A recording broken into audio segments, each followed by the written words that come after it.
आप देख रहे हैं डिफेंस डायनेमिक्स और मैं हूं दानवीर सिंह, नई दिल्ली से।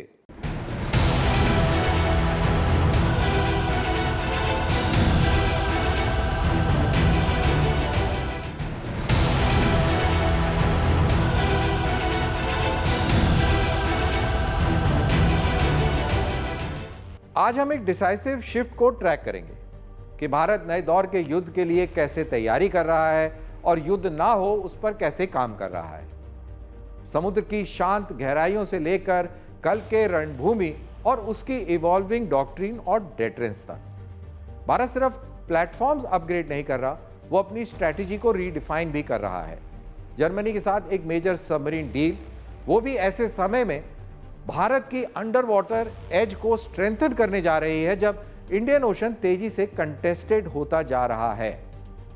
इसके साथ एक लॉन्ग टर्म ब्लूप्रिंट विजन 2047 यह तय कर रहा है कि भारत फ्यूचर वॉर्स कैसे लड़ेगा, इंटीग्रेटेड, टेक्नोलॉजी ड्रिवन और मल्टी डोमेन।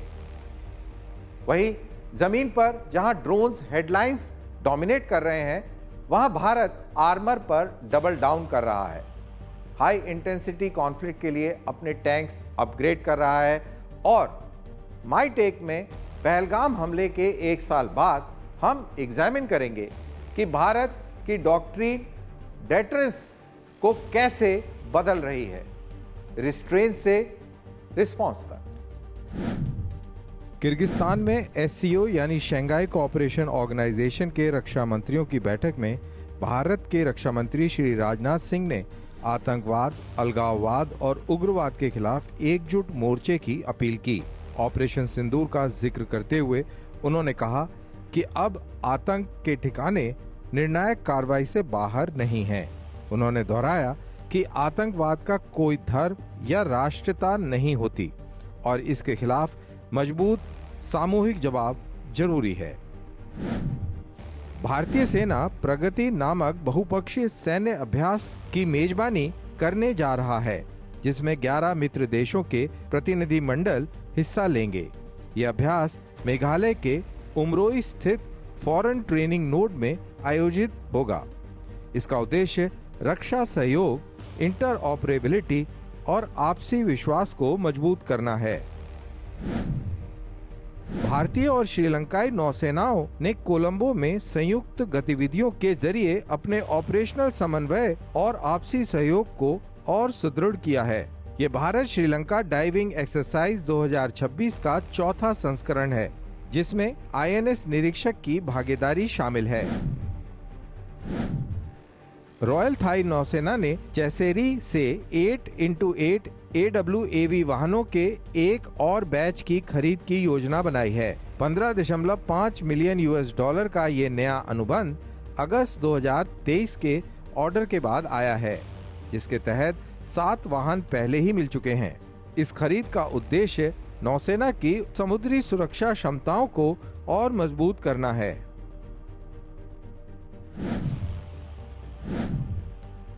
अमेरिकी नौसेना ने गैको रोबोटिक्स को 5 वर्ष के लिए $71 मिलियन तक का अनुबंध दिया है। इसके तहत आर्टिफिशियल इंटेलिजेंस और रोबोटिक्स के जरिए सैन्य संपत्तियों का आकलन और रखरखाव किया जाएगा। शुरुआती $54 मिलियन में पैसिफिक फ्लीट के 18 जहाज शामिल होंगे।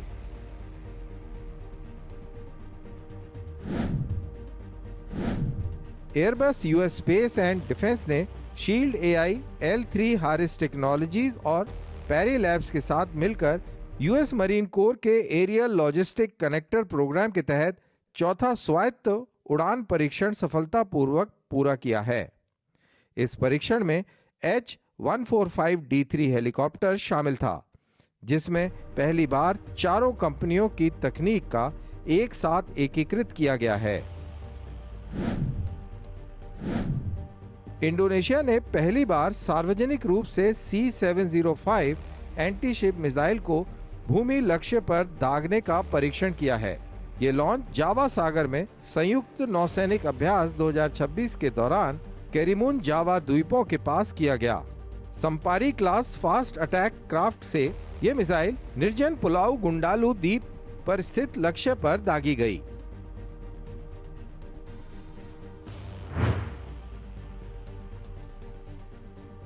भारत की अंडर वाटर पावर अब एक डिसाइसिव फेज में प्रवेश कर रही है। जर्मनी के साथ एक अहम सबमरीन डील अब करीब है, जो हिंद महासागर की लहरों के नीचे बैलेंस को बदल सकती है। भारत अब एक हाई वैल्यू सबमरीन डील को फाइनलाइज करने के बहुत करीब है, प्रोजेक्ट 75I के तहत। इस एग्रीमेंट के सेंटर में है थाइसेन क्रुप मरीन सिस्टम, जो पार्टनरशिप करने जा रही है Mazagon dock shipbuilders limited के साथ। लेकिन यह डील क्यों इतनी महत्वपूर्ण है, इसको समझने से पहले यह देखना जरूरी है कि आज भारत कहां खड़ा है।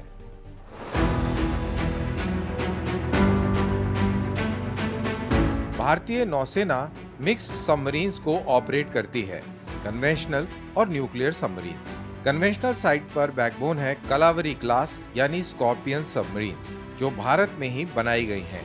ये मॉडर्निटी स्टेल्थी प्लेटफॉर्म्स हैं, जो एंटी शिप और एंटी सबमरीन वॉरफेयर के लिए डिजाइन किए गए हैं। इनके साथ पुरानी किलो क्लास और शिशुमार क्लास सबमरीन्स भी हैं, जिनमें से कई अब अपने ऑपरेशनल लाइफ के अंतिम चरण में हैं।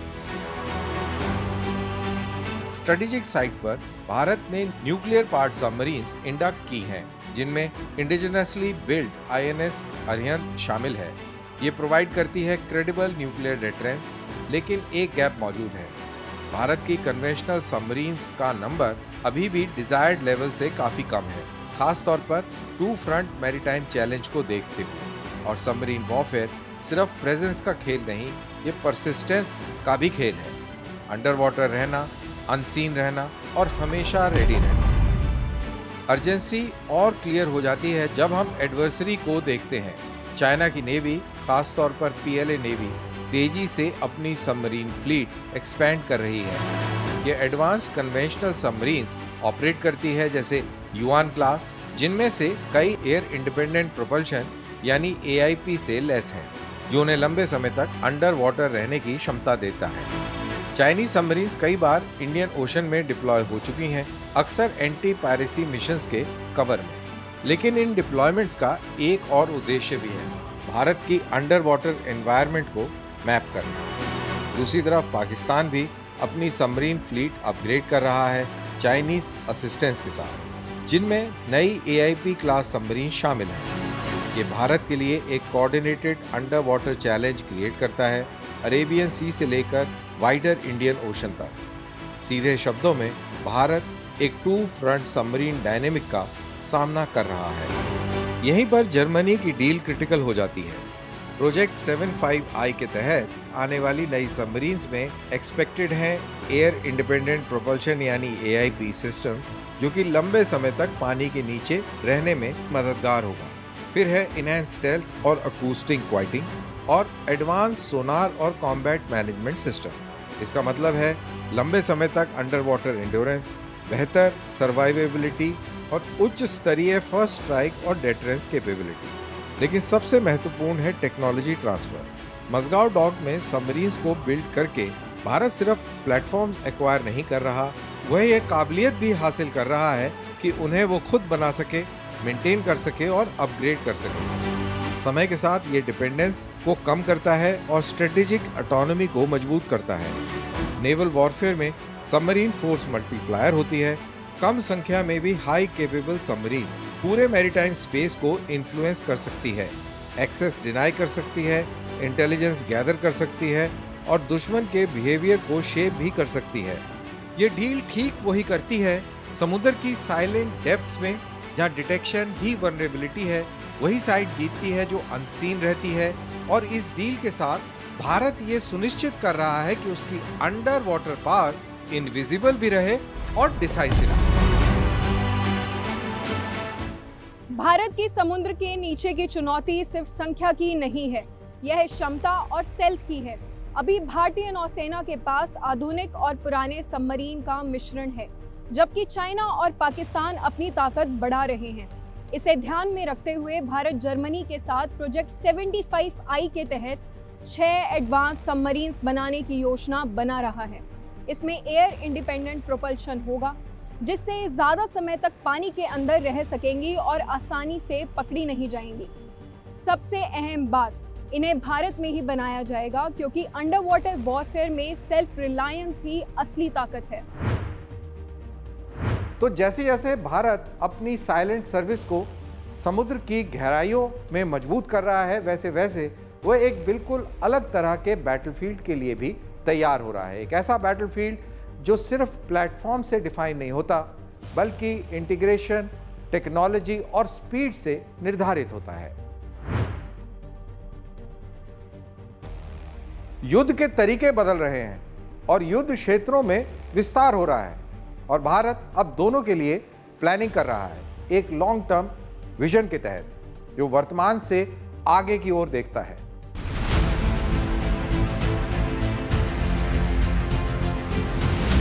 भारत ने अपना सबसे एम्बिशियस मिलिट्री रोड मैप सामने रखा है, defence forces vision 2047। Rajnath Singh के नेतृत्व में जारी ये ब्लूप्रिंट बताता है कि अगले 2 दशकों में भारत की आर्म्ड फोर्सेस कैसे इवॉल्व करेंगी। ऑब्जेक्टिव साफ है, एक फ्यूचर रेडी, इंटीग्रेटेड और टेक्नोलॉजिकली डोमिनेंट मिलिट्री तैयार करना। लेकिन इसका मतलब क्या है? पहला, जॉइंटनेस। कई दशकों तक भारत की आर्मी, नेवी और एयरफोर्स लार्जली इंडिपेंडेंट तरीके से ऑपरेट करती रही हैं। विजन 2047 फुल ऑपरेशनल इंटीग्रेशन की ओर बढ़ता है। थिएटर कमांड्स के जरिए जो प्लानिंग, एसेट्स और एग्जीक्यूशन को एक साथ लेते हैं। फ्यूचर वॉर्स में जीत इंडिविजुअल सर्विस स्ट्रेंथ से नहीं, बल्कि कोऑर्डिनेटेड मल्टी डोमेन ऑपरेशंस से तय होगी। दूसरा, technology as core of warfare. Artificial intelligence, autonomous systems, cyber warfare और स्पेस बेस्ड कैपेबिलिटीज अब सिर्फ सपोर्ट टूल्स नहीं है, ये डिसीजन मेकिंग, टारगेटिंग, सर्वेलेंस और कॉम्बैट के सेंटर में है। ड्रोन स्वॉर्म से लेकर सैटेलाइट बेस्ड रिकॉनेसेंस तक बैटलफील्ड अब नेटवर्क, डेटा ड्रिवन और रियल टाइम होता जा रहा है। तीसरा, self reliance at scale. Bharat critical deficiencies को कम करना चाहता है और एक strong domestic defence industrial base बनाना चाहता है। इसमें शामिल हैं indigenous platforms, private sector participation, defence exports को स्ट्रेटेजिक लीवर के रूप में इस्तेमाल करना और आखिर में preparing for uncertainty. Future conflicts traditional wars जैसे नहीं होंगे, वो हो सकते हैं short high intensity engagements, hybrid conflicts जहां साइबर, स्पेस और कन्वेंशनल डोमेन्स साथ चलते हैं, और प्रोलॉन्ग ग्रे जोन कॉन्फ्रंटेशन युद्ध के थ्रेशोल्ड के नीचे। विजन 2047 इस कॉम्प्लेक्सिटी को एक्नॉलेज करता है और भारत को इसके लिए तैयार करता है, क्योंकि कल के युद्ध आपको तैयारी का समय नहीं देंगे, वो यह परखेंगे कि आपने पहले से कितनी तैयारी की थी।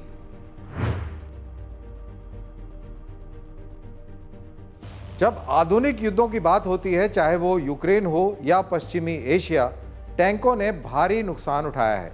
तो सवाल उठता है कि क्या टैंक्स ऑब्सोलीट हो गए हैं? भारत के लेटेस्ट मूव इस चीज को पूरी तरह से गलत साबित करते हैं। भारत ने हाल ही में 975 करोड़ रुपए का एक डील साइन किया है अपनी आर्मर्ड फोर्सेस की कॉम्बैट इफेक्टिवनेस को बढ़ाने के लिए। फोकस है माइनफील्ड ब्रीचिंग सिस्टम्स पर अपने फ्रंटलाइन T-72 और T-90 टैंक्स के लिए। लेकिन ये सिर्फ एक इक्विपमेंट अपग्रेड नहीं है, ये इस बात का संकेत है कि टैंक वॉरफेयर खुद कैसे इवॉल्व हो रहा है।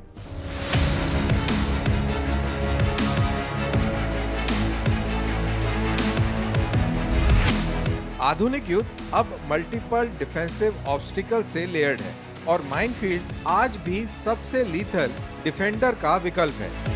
Minefield breaching system specialised engineering solutions होते हैं जो टैंक पर माउंट किए जाते हैं ताकि माइंस को रियल टाइम में डिटेक्ट, न्यूट्रलाइज और क्लियर किया जा सके। इनमें आमतौर पर शामिल होते हैं माइन प्लाउज यानी हैवी ब्लेड्स जो माइंस को साइड में धकेलते हैं, माइन रोलर्स यानी टैंक के आगे चलकर माइंस को सेफली ट्रिगर करते हैं, और एक्सप्लोसिव लाइन चार्जेस जो कि रॉकेट बेस्ड होते हैं और माइनफील्ड में एक ब्लास्ट के जरिए रास्ता बनाते हैं। फिर है इलेक्ट्रॉनिक काउंटर मेजर यानी स्मार्ट रिमोटली ट्रिगर्ड माइंस के खिलाफ एक्शन। ऑब्जेक्टिव सीधा है, एक लीथल जोन के बीच सेफ लेन क्रिएट करना बिना एडवांसिंग फोर्सेस की स्पीड को कम किए, क्योंकि आर्मर्ड वॉरफेयर में स्पीड ही सर्वाइवल है। प्रिसीजन वेपन्स और ड्रोन्स के बावजूद माइनफील्ड आज भी बेहद इफेक्टिव हैं, क्योंकि वो डिप्लॉय करने में चीप हैं, डिटेक्ट करना मुश्किल है और पूरी आर्मर्ड फॉर्मेशंस को आसानी से रोक भी सकते हैं। यूक्रेन जैसे कॉन्फ्लिक्ट में माइनफील्ड्स ने ऑफेंसिव्स को स्लो करने और बैटलफील्ड ज्योमेट्री को शेप करने में डिसाइसिव रोल निभाया है। ये अटैकिंग फोर्सेस को प्रेडिक्टेबल रूट्स पर जाने पर मजबूर करते हैं, जहां वे वनरेबल होते हैं anti tank guided missiles, artillery strikes और ड्रोन हमले से ब्रीचिंग कैपेबिलिटी के बिना। सबसे एडवांस टैंक भी एक स्टैटिक टारगेट बन सकता है। माइनफील्ड ब्रीचिंग कोई स्टैंड अलोन एक्शन नहीं है, ये एक कंबाइंड आर्म्स असॉल्ट का हिस्सा है। एक टिपिकल ब्रेक थ्रू ऑपरेशन में शामिल होता है रिकॉनेसेंस, यानी ड्रोन्स और स्काउट्स माइनफील्ड आइडेंटिफाई करते हैं, सप्रेशन यानी आर्टिलरी और एयर पावर दुश्मन की पोजीशंस को न्यूट्रलाइज करते हैं, ब्रीचिंग यानी इंजीनियरिंग इक्विपमेंट वाले टैंक्स सेफ कॉरिडोर बनाते हैं और फाइनली असॉल्ट, जिसमें आर्मर्ड कॉलम गैप्स का फायदा उठाकर आगे बढ़ते हैं और हमला करते हैं। ये पूरा सीक्वेंस तेजी से और बहुत भारी कोऑर्डिनेशन के साथ किया जाता है, क्योंकि किसी भी डिले का मतलब है मोमेंटम का लॉस होना। इंडिया का ये अपग्रेड सुनिश्चित करता है कि उसकी आर्मर्ड यूनिट्स इस साइकिल को एफिशिएंटली एग्जीक्यूट कर सकें। यूक्रेन वॉर ने टैंक्स को लेकर ग्लोबल थिंकिंग बदल दी है। हमने देखा है कि लॉइटरिंग म्यूनिशन से टैंक्स आसानी से नष्ट किए जा सकते हैं, टॉप अटैक मिसाइल से प्रिसीजन स्ट्राइक की जा सकती है और ड्रोन सर्वेलेंस से रियल टाइम ट्रैकिंग करके उनको ध्वस्त किया जा सकता है। लेकिन सबसे बड़ा लेसन ये नहीं है कि टैंक्स ऑब्सोलीट हो गए हैं, बल्कि ये है कि टैंक्स को अडेप्ट कैसे करना है। मॉडर्न आर्मर्ड वॉरफेयर अब डिमांड करता है एक्टिव प्रोटेक्शन सिस्टम यानी एपीएस की, ड्रोन्स के साथ इंटीग्रेशन और सिचुएशनल अवेयरनेस की, इलेक्ट्रॉनिक वॉरफेयर यूनिट्स के साथ कोऑर्डिनेशन की और फास्टर मोबिलिटी, डिटेक्शन और टारगेटिंग से बचने के लिए। भारत का फोकस मोबिलिटी और ब्रीचिंग पर सीधे इस इवॉल्विंग डॉक्ट्रिन में फिट बैठता है। इन नए सिस्टम के साथ भारत इनहैंस कर रहा है अपनी ऑफेंसिव कैपेबिलिटी को, ऑपरेशनल टेम्पो को और सर्वाइवेबिलिटी को। लेकिन ये सिर्फ कैपेबिलिटी अपग्रेड नहीं है, ये एक लार्जर सिग्नल भी है। भारत अब सिर्फ काउंटर इंसर्जेंसी के लिए नहीं, बल्कि हाई इंटेंसिटी कन्वेंशनल वॉरफेयर के लिए भी तैयारी कर रहा है, जहां large scale manoeuvres, rapid breakthroughs और डिसाइसिव एंगेजमेंट्स आज भी मायने रखती हैं। साथ ही Bharat next generation combat vehicles पर भी तेजी से काम कर रहा है। जोरावर लाइट टैंक जो लद्दाख जैसे हाई ऑल्टीट्यूड इलाकों के लिए बना है, उसके ट्रायल्स 2026 में शुरू होंगे। इसके साथ future ready combat vehicle project Ranjit पुराने T-72 टैंक्स को करीब 2030 तक रिप्लेस करेगा, क्योंकि ड्रोन्स और डिजिटल वॉरफेयर के इस दौर में भी जंग जमीन पर जीती जाती है। टैंक खत्म नहीं हो रहा है, बल्कि और तेज, स्मार्ट और ज्यादा घातक बन रहा है। तो जबकि बैटलफील्ड बदल रहा है, वॉरफेयर के फंडामेंटल्स अब भी वही हैं, यानी कि स्पीड, शॉक और सरप्राइज। जैसे जैसे भारत ग्राउंड पर इन कैपेबिलिटीज को मजबूत कर रहा है, वैसे वैसे वह स्ट्रेटेजिक लेवल पर फोर्स के इस्तेमाल को भी रीडिफाइन कर रहा है।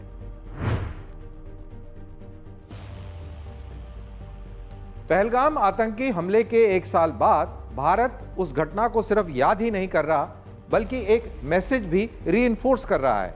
एक ऐसा मैसेज जो समय के साथ इवॉल्व हुआ है। एक समय था जब डेटरेंस का मतलब था रिस्ट्रेन, स्ट्राइक को एब्जॉर्व करना, डी एस्केलेट करना और वाइडर कॉन्फ्लिक्ट से बचना। लेकिन अब यह फेज खत्म हो चुका है। आज डेटरेंस का मतलब बिल्कुल बदल चुका है। इसका मतलब है क्रेडिबिलिटी थ्रू रिस्पॉन्स। भारत साफ सिग्नल दे रहा है कि कोई भी आतंकी हमला, चाहे वो डायरेक्ट हो या प्रॉक्सीज के जरिए, उसका जवाब मिलेगा और वह जवाब डिले नहीं होगा, वो बहुत तेज होगा, प्रिसाइज होगा और कैलिब्रेटेड होगा। यह एस्केलेशन सिर्फ एस्केलेशन के लिए नहीं है, यह है कंट्रोल्ड एस्केलेशन। जिसका उद्देश्य है कॉस्ट को इम्पोज करना दुश्मन के ऊपर, बिना कॉन्फ्लिक्ट को अनकंट्रोलेबल बनाए। क्योंकि मॉडर्न वॉरफेयर अब फॉर्मली डिक्लेयर नहीं किए जाते, ये ग्रे जोन में ऑपरेट होते हैं। Terror strikes, proxy actors, information warfare, deniability, और ऐसे एनवायरनमेंट में डेटरेंस पैसिव नहीं हो सकता, उसे होना होगा विजिबल, कंसिस्टेंट और प्रिडिक्टेबल। तो बॉटम लाइन यह है कि आज भारत की पोस्चरिंग इस शिफ्ट को रिफ्लेक्ट कर रही है, चाहे वो सर्जिकल स्ट्राइक्स हो या प्रिसीजन कैपेबिलिटीज, सर्वेलेंस डोमिनेंस से लेकर रैपिड रिस्पांस तक। मैसेज अब एम्बिगुअस नहीं है, ये बिल्कुल सीधा है। आज के कॉन्फ्लिक्ट्स में डेटरेंस सिर्फ एक्शन को रोकने के बारे में नहीं है, बल्कि दुश्मन की चॉइसेस को शेप करने के बारे में है। 4 स्टोरीज, एक मैसेज। भारत एक ऐसे बैटलफील्ड के लिए तैयारी कर रहा है जो पहले से ही बदल चुका है और निरंतर बदलता जा रहा है। समुद्र की गहराइयों से लेकर जमीन के फ्रंटलाइंस तक, साइबर स्पेस जैसी इनविजिबल डोमेन्स तक, एक बात साफ है, वॉरफेयर अब लीनियर नहीं रहा, ये लेयर्ड है, ये बहुत तेज है और लगातार इवॉल्व हो रहा है। भारत का रिस्पांस इसी रियलिटी को रिफ्लेक्ट करता है। इसी के साथ डिफेंस डायनेमिक्स का ये एपिसोड यहीं समाप्त होता है। अपना ख्याल रखें, अगली बार फिर होगी मुलाकात। जय हिंद।